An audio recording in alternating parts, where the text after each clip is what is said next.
अस्सलाम वालेकुम दोस्तों, एक के वकील नहीं है, हम इजराइल के सगे भाई हैं।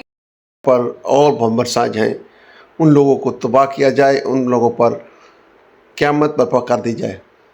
इस तरह का एक मतनाज़ा न्यूज़ 18 की एक प्रोग्राम के दौरान गौरव आर्या ने बयान दिया है और वो बयान एक तेज़ी के साथ वायरल हो रहा है और उसके इस बयान पर बहुत सारे जो काबिल इंडियन एंकर्स हैं उनका रद्द-ए-अमल आया है और वो लोग तुम्हारे नीचे से डिप्लोमेटिक पूरी की पूरी चादर खींच कर ले गया पाकिस्तान और दुनिया में उसने नाम कमा लिया। अल्टीमेटली कांग्रेचुलेशन के मैसेज ईरान से, पाकिस्तान, अमेरिका से और चाइना से उसे प्राप्त हो रहे हैं, भारत को नहीं हो रहे हैं। और हम कहते हैं कि नहीं, हम चुपचाप अपनी कूटनीति। डोनाल्ड ट्रंप अमेरिका के राष्ट्रपति पाकिस्तान जा सकते हैं, ईरानी राष्ट्रपति भी पाकिस्तान जा सकते हैं।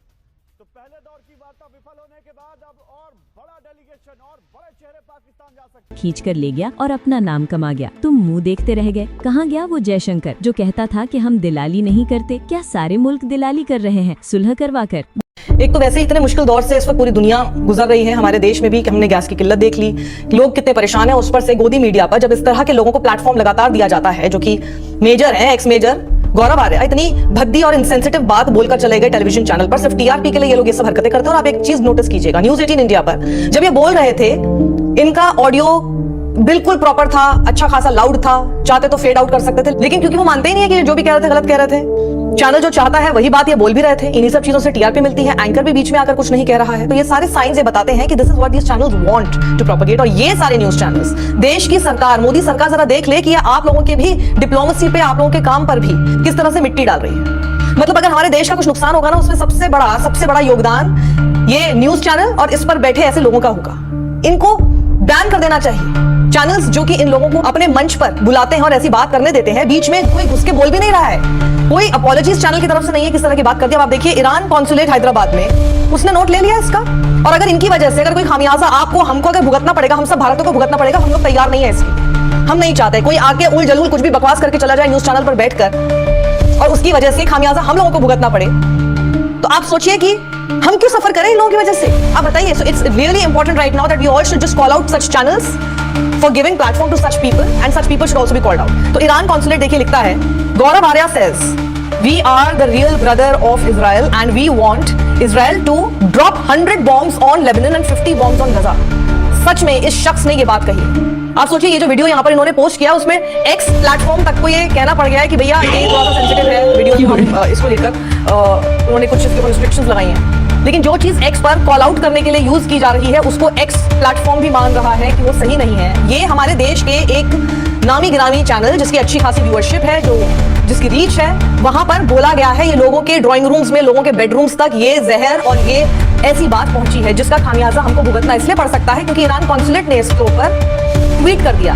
और अगर ईरान कॉन्सुलेट इसके ऊपर ट्वीट कर रहा है तो ईरान इस बात को समझ रहा है कि भारत में ये सब चीजें क्या की जा रही है। और इसीलिए अब नजर नरेंद्र मोदी की सरकार पर है। एमईए से लोग इस वक्त गुहार लगा रहे हैं ट्विटर पर जाके कि भैया इसके ऊपर एक्शन लिया जाए, इस आदमी को एक तो बैन कराया जाए न्यूज चैनल पर, और ऐसे सब न्यूज चैनल जहां पर इस तरह की बातें की जाती हैं उनके ऊपर एक्शन लिया जाए। तो ये देखिए आगे इन्होंने लिखा है कि मेजर गौरव आर्या को टैग करके लिखा है कि brotherhood with a genocidal and occupying regime has no credibility. It's the classic gaslighting circular argument. Israel invades, which leads to people resist, which leads to Israel blames the resistance to justify even more invasions. ये जो Israel जिस तरह की बात बोलता है, बिल्कुल ऐसी ही बात ये लोग कर रहे हैं। साक्षी नरूला है जो कि पोएटिस है, वो लिखती है, जो थोड़ी बहुत इज्जत बची है वो गोदी मीडिया वाले रहने नहीं देंगे। This is bad. I hope the government pulls him off air. He is a nuisance. वहीं पर वसुंधरा सरनेत ने 3 ट्वीट्स जो कि थ्रेड के फॉर्म में किए हैं, मैं आपको एक एक करके बताना चाहती हूँ। बहुत सही बात इन्होंने लिखी है। पहली बात ये लिखती हैं, जर्नलिस्ट है ये, और लिखती हैं, what everyone should note while considering what this ex-soldier is saying is that there are over 600 Indian peacekeepers currently serving in Lebanon as part of UNIFIL.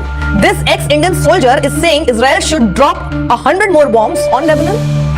खुद तो न्यूज चैनल के स्टूडियो में जाकर खड़े होकर अपने आप को बहुत तीसमार खा ये एक्स सोल्जर समझ रहे हैं, और वहां पर जो कम से कम 100 पीस कीपिंग इंडियन सोल्जर्स पहुंचे हुए हैं, लेबनान में हैं, उनके ऊपर 100 बम गिराए जाए, इस तरह की बात कर रहे हैं। इसीलिए देश की मोदी सरकार, आपको इसका कॉग्निजेंस लेना पड़ेगा। एक नोटिस भेजना चाहिए इस चैनल को इस आदमी को ऑफेयर कर देना चाहिए सारे न्यूज चैनल से, क्योंकि ये कोई पहली बार नहीं है, ये पहले भी इसी तरह की बातें कर चुके हैं. This is not the first time that this person is doing something like this and he keeps on repeating it.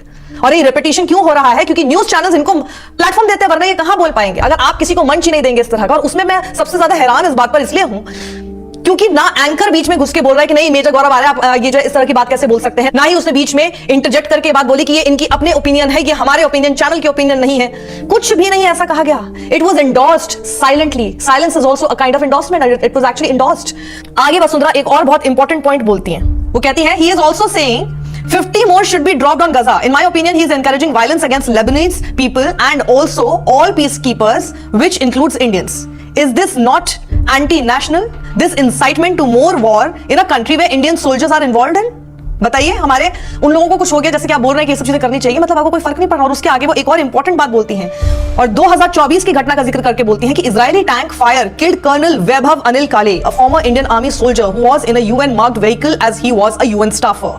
I am deeply troubled by what major Arya is saying on TV. It is unacceptable. उनके परिवार पर क्या बीत रही होगी. देश का एक शहीद, हमारे देश का एक शहीद उसी इजराइल की कार्रवाई की वजह से हुआ 2024 में, जिसे ये अभी और एंडोर्स कर रहे हैं. अ 2 minute silence for this kind of bigotry. मेरे पास आगे शब्द नहीं है बोलने के लिए. उमा शंकर सिंह जो कि एक्सटर्नल अफेयर्स मिनिस्ट्री को कवर करते हैं, वो एक बहुत इंपॉर्टेंट बात यहां पर लिखते हैं जो कि मैं आपको पूरा पढ़ के सुनाना चाहती हूं. इसको समझना जरूरी है.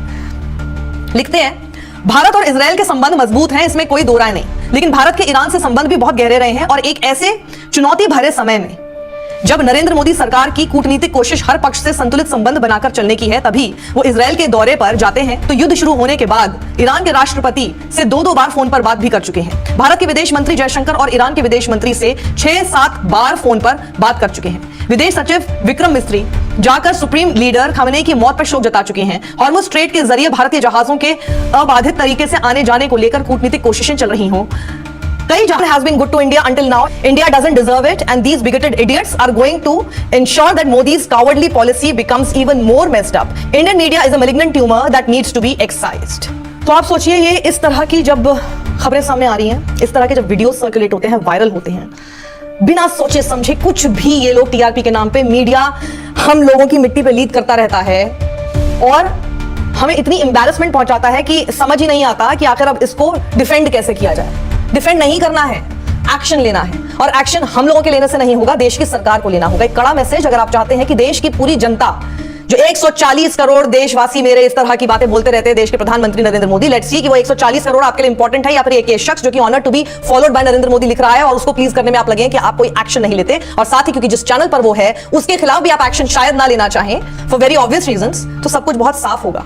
Any kind of inaction will tell us where you stand. और अगर आप उस तरफ खड़े हैं और इनके इन वर्ड्स की वजह से, इनकी ऐसी हरकतों की वजह से और ऐसा मंच इनको न्यूज चैनलों के माध्यम से मिलने की वजह से और उन चैनलों की चुप्पी की वजह से अगर देश का एक भी नागरिक सफर करेगा आगे चल के, तो उसकी जिम्मेदारी देश की मोदी सरकार की होगी.